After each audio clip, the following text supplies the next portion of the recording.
जलदाब गारगारदो आइफोर जलदाब गारगारदो गाव गावनि फिसा फिसौखौ लेखा फरायाव मोजां खालामदो आफाफोर मोजां खालामदो जौ लोङै लोङै गावनि हारिया गोमालांबाय बेखौबा मिथियासै बर'फोर गथ'फोर मिथियासै जौ लोंनायखौ गाराब्ला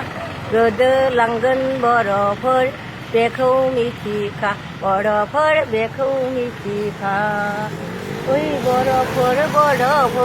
बर'नि फिसाफोर मैखि देलेले खानाय गावज्रुज्रु जौ संनायखौ दालदाब गारगारदो आइफोर दाब गारगारदो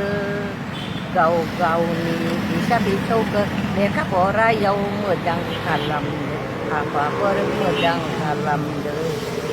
जौ लोङै लोङै गावनि हारिया गोमालांबाय बेखौबा मिथियासै बर'फोर बेखौबा मिथियासै